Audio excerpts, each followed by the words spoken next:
Sanktpēterburga, 2000. gads. Latvija pret Krieviju.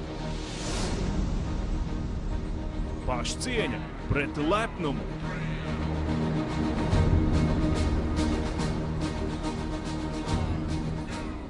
Latvijas 20. gadsimta izcilākā spēle ir sākusies.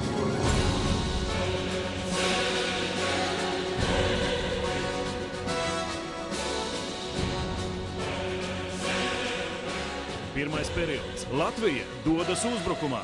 Tanī golā es atdevu Kerčam, viņš atdeva aiz vārtiem Beļauskim, viņš apgāja un skaisti to ripiņu pacēla.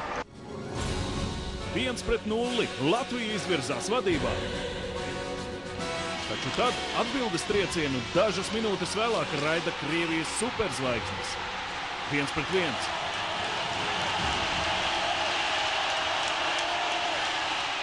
Un tā vien šķiet, sarkanā mašīna būs neapturama. Un tomēr Latvija dodas prettriecienā. Semjonovs uz lāpstiņām vēlreiz nogulda pretinieku.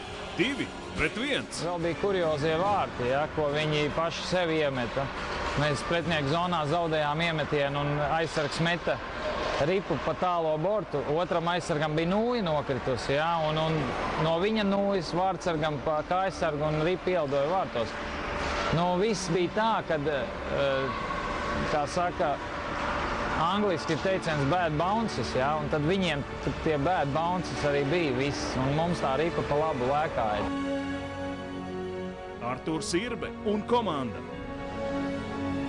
Tūkstošiem līdzjutēju un varonību.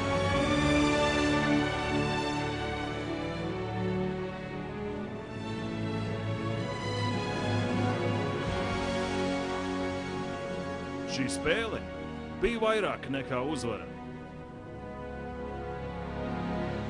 Es pateikšu 5 vārdus.